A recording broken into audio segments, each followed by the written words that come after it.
Hi, Tyler Wolf here with Vortic Watch Company, and today we're going to talk about what is palletized work holding and what is 0-point work holding.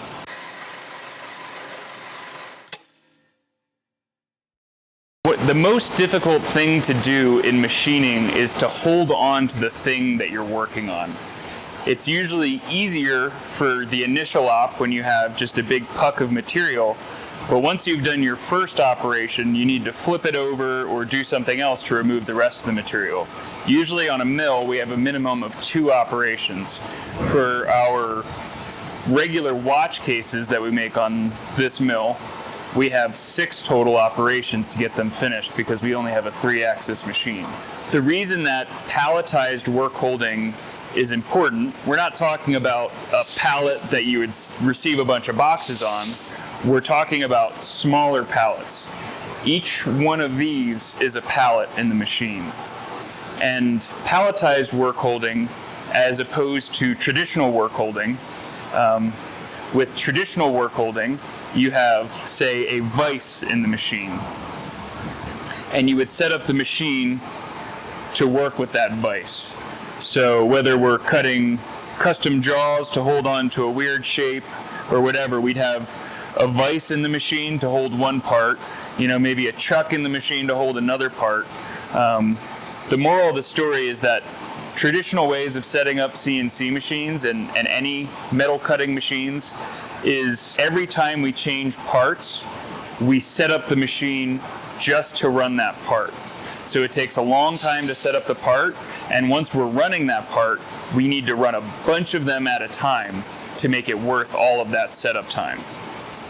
Palletized work holding, or 0-point work holding, the idea is that I can take this fixture in and out of the machine without it moving. So if I want to run this pallet, which is our case pallet, all I need to do is put it in the machine, and I don't need to tell the machine where it is or anything else. It already knows where it is. It uses really accurately ground pins to locate the pallet on top of the pallet face, so I can very quickly swap between one fixture and another fixture, one work holding and another piece of work holding. So in this machine here, on our BM2, we have 2 levels of palletized work holding in here. So we have a large pallet that comes off,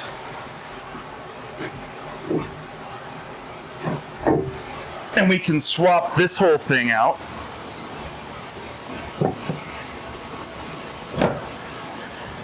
And within this large pallet, we have 3 smaller 0-point work holding systems from 5th axis.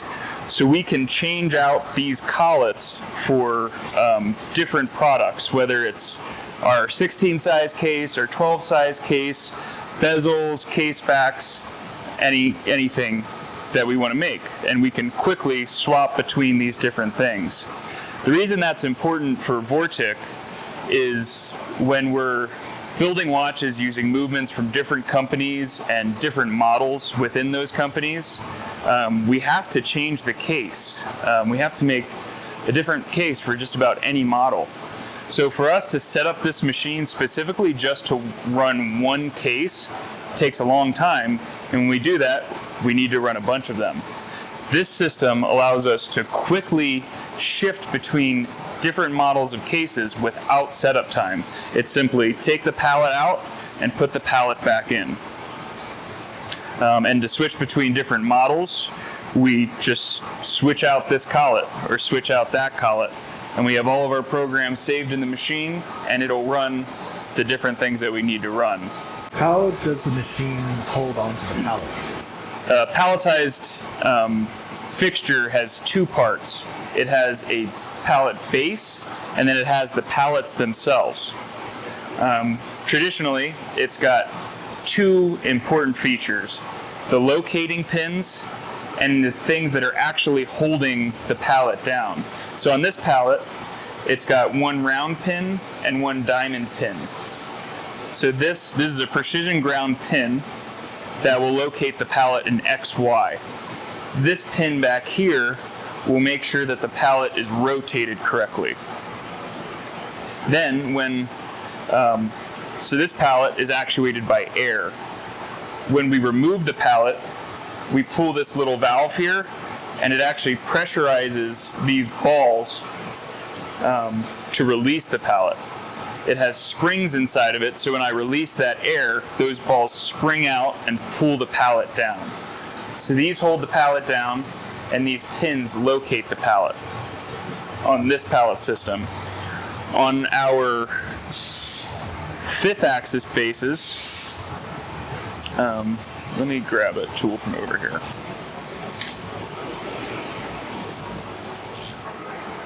Oh, going backwards.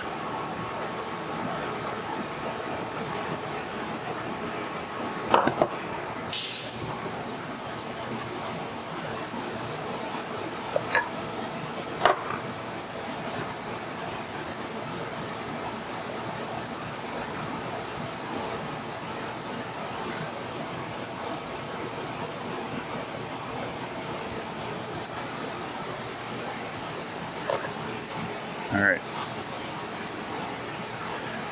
So we have our Pearson pallet, our large pallet on top, and then we have these 5th axis, they're called rock lock bases.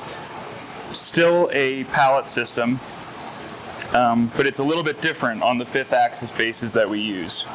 We have 4 studs on our work holding, and each one of these has a ground ring on it. And they are going inside this base, which has 4 ground rings, and then when we tighten this Allen screw, it will pull each one of these studs down. So very, very accurately ground rings, and then the pallet pulls it down. So it still has those two aspects, locating features, and then a way to hold it down to the pallet. One reason that it's very important for us to have a consistent way to hold these things is the VM2, the machine behind me, is our most important production machine. This machine is running all day, every day, and even at night. So we don't want to interrupt this machine to do anything besides making cases. So what we're able to do is make this fixture, this collet fixture, which is for the V3 16 size cases, on our mini mill. The mini mill has another one of these bases on it, and we can make this part on a different machine so we don't interrupt production on this machine. And then once we're ready to run these parts, we can take this, put it right on our big pallet, and then tighten it down.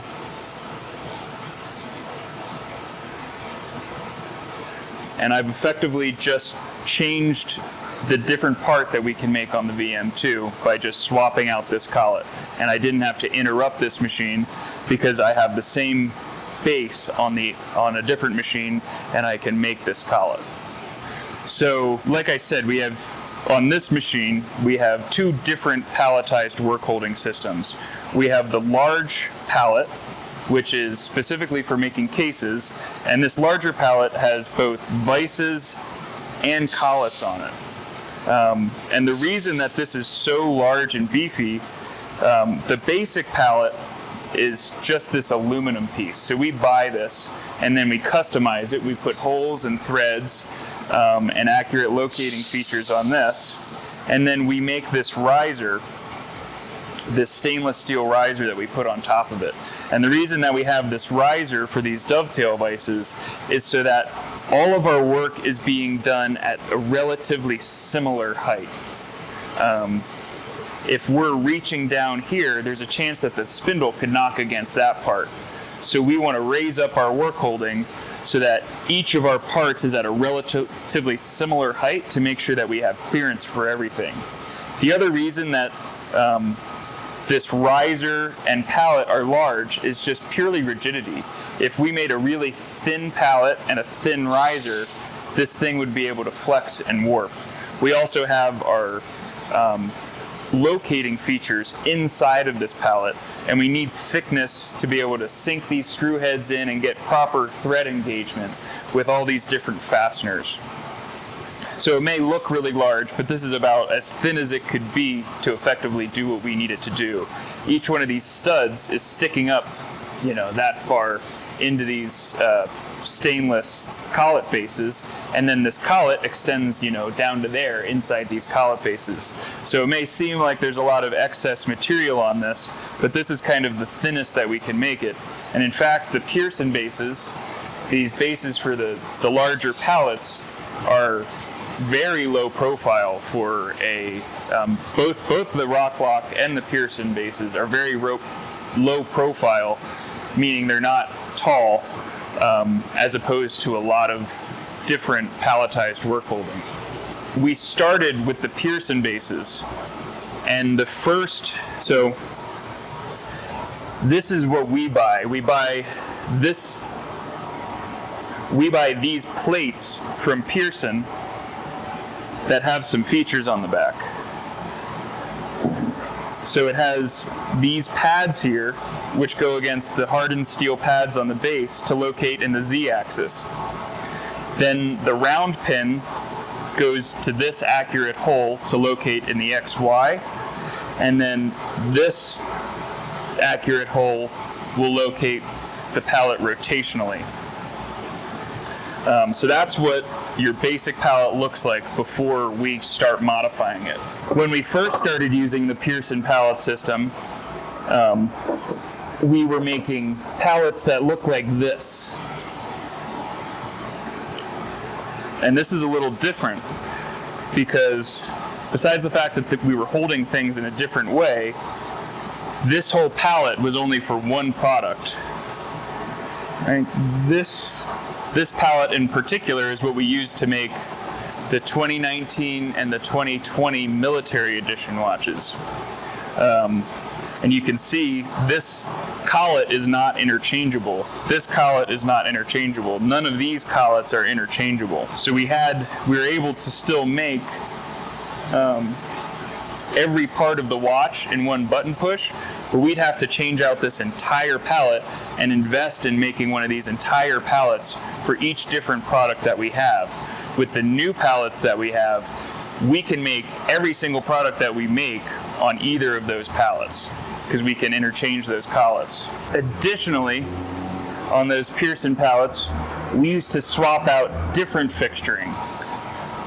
So one of the reasons that pallets are really useful is dense work holding. We can put a lot of parts in a small amount of space because we can customize it just for that part. So this is another example of work holding that we used to do. We used to make our Delrin inserts on this pallet in this machine, whereas now we make those on the mini mill to keep this machine making cases. One last example of a Pearson pallet that we used to use in the machine is this one here.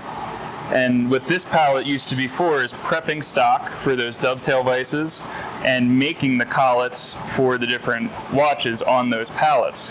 So we created a pallet that we could quickly swap in and out of this machine here to basically do all the other stuff that needs to be done before it makes the watch. The reason that this is kind of chopped up and doesn't look so hot anymore is because we've transferred all of this stuff and all the stuff from those other pallets I showed you over to our mini mill to make sure that this machine is only running production on cases all day, every day, and is not wasting its time doing the preparation work.